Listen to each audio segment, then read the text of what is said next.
Hello, welcome back to 1001 Beers You Must Try for Your Diet. I'm here with Mike and Rachel Harrison Wood. They're both here, and we've just been brewing some beer, haven't we? Yes. We've been doing an episode of the By the Mash Tun podcast. Yes. Where James here was a guest as an expert on growing hops. Yes, so I grew some First Gold hops, and they're going to be used to brew the beer. We've not quite got to that process because they're going to be aroma hops. But we're here to review some beers while that's all doing its thing outside.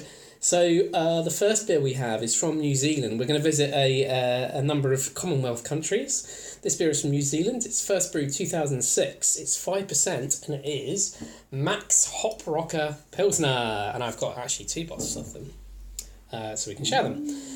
So I managed to buy a 6-pack of this from a shop, and this is actually all the beers, apart from the Canada one we're going to have later. They were from like this online expats shop which had like South African, Australian, New Zealand beer. So we got this one here. So Mike, can I ask you to pour? Yes. And now the ring cap is fascinating. So I'm going to see. Let's just see how this works first. Because it's not it's a.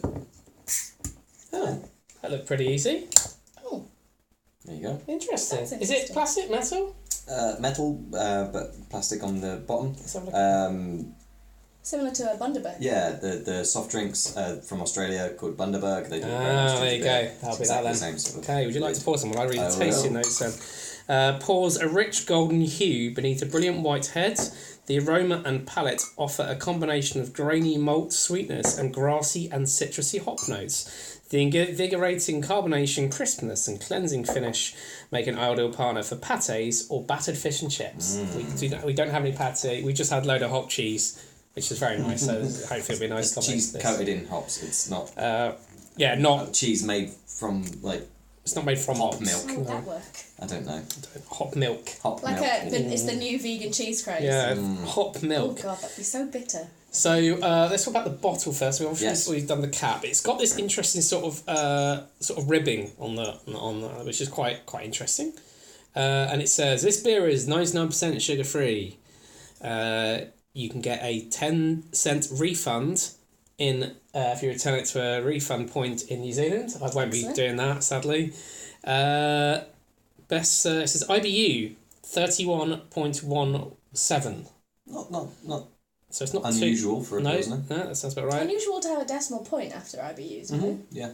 Interesting to have IBU at all on a bottle. So I wouldn't say most bottles do not go into that level. It says what temperature to be best served at. It says, why does this bottle you're holding have a distinctive ribbed neck? Well, when Max started out, normal bottles were both hard to source and unimaginative, so inspired by a unique brandy bottle, we made our own. And then it says... Good reason as any. Mm-hmm. It says Hop Rocker is Max's own Pilsner. They put an E in there for some reason. With a full complement of Cascade and Nelson Sauvin hops for well-rounded complexity, bitter, but in a good way. So it's brewed in East Tamaki, Auckland. So, what do we think of the bottle? Unusual. Yeah. Striking. Yeah, it is quite striking. I would, I suppose apart from the uniqueness and a branding point of view, I would just... Why? Why? Question. Is there, same with the cap, is there a purpose? Some beers have to be cap and waxed because of higher pressures, some beers need really thick glass bottles, but apart from it being kind of cool... I imagine it's to set themselves aside from the crowd. I imagine it's not a... It's nice to touch. Yeah, tactile. It is. Oh, that is actually quite nice. Yeah. So I imagine it's just to they probably stand out. It's it's not the worst unique selling point thing I've ever seen. I do like the tactile things. I would touch that a lot.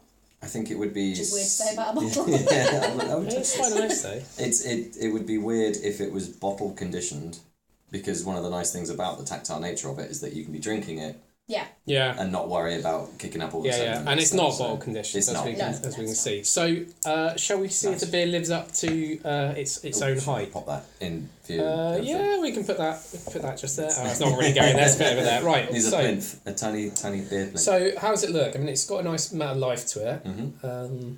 It lost its head pretty quickly. Did lose it pretty quickly. But I'm not going to hold that against it. It's very pale. It looks very lagery. It does. It How about the smells lagery. smell? You got It smells lovely. some of that lager malt as well as a nice Not too hoppy. hop aroma is creeping in there, but it's not Right. It's difficult to say with the kitchen full of hops. Yeah, we've just been hopping all over the place, so we're a bit hopped up at the moment. So, should we go for a taste? Yeah. Cheers. Cheers. Very pleasant. That is quite pleasant. Sweet. Oh, that's lovely. Oh, it's That's nice. very nice. Not too dry. Not. No, it's not. It's not not. overwhelming. Not dry. It's not. It's just very refreshing. It's a nice level of hops to it. I do like that. Actually, it's not a boring lager. No. It's definitely got some flavour. But you could definitely you could kick back a few of those on a sunny day, couldn't you? So actually, so it turns out this brewery was actually opened by a former All Black team member, Terry McCashin, and that's why it's Max. They said in 1981 they broke this when the brewery started. It's been around quite some time. They broke the stranglehold in New Zealand's two major brewers by creating a portfolio of beers that were brewed according to the German purity law of 1516. So they did like a lager, a dark lager, and a couple of others. So it looks like they've now done this beer, which was first brewed 2006. They would describe it as their New World Pilsener. It says it's a Kiwi interpretation of a classic European lager style. Yeah. And the hop character is slightly different from a traditional Pilsner as well. You got a bit more of a sort of rounded fruitiness to it, rather than it just being sort of down the line noble. But there is a noble edge there as well, so it's sort of it's nice. I quite like it. A little bit extra. I think it's quite decent. I like the little story behind it. It's nice to know in New Zealand they've been brewing nice beer for a while. I haven't had lots of New Zealand beers. I don't know about you guys. Don't think They're so. not notoriously easy to get No. in the UK. So this one was difficult to get hold of. To get this load of Aussie beers from a shop online, and I had to buy 12 of these. Oh wow. Hey, I wouldn't be annoyed with But yeah, that's yeah. No, Having now, tasted it, now I've I drunk wouldn't it, I'll be cross. happy drinking the rest of them. Yeah. You can Especially take- now I can get home. I've had these in the fridge and get home, pull off the cap and just chug it back. Yeah. On a warm day, and we're now it's now September, but we're having quite a warm patch. So maybe I'll be able to enjoy the rest of these throughout the last bit of warm patch of the year. It's definitely a flip-flops in the garden kind of... Yeah, one of these kind of beer. in the garden, sunny day, it's warm.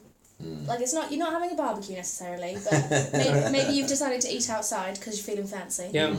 And you could definitely kick that with a couple of those. Yeah, it does say it'd be Nice. good for patty or battered fish and chips. I could imagine drinking this with a plate of fish and chips, sitting outside in the garden. That'd be quite nice, I think. Go and get some chips. Yeah, we are. there is a fish and chip shop a few doors Yeah, down. or a so. fish and chops, as they say in New Fish and Zealand. chops. Yeah. So Chops bra. yeah, I quite like this. Chops bra. That's, oh God. Chops bra. Let's not make it It's Mike's accent okay. segment. We've Don't yeah. they say bra rather than... Famously yeah. not your strong suit. That's okay. I mean, this is what this is all about. It's about having a bit of a fun at the expense of other nations.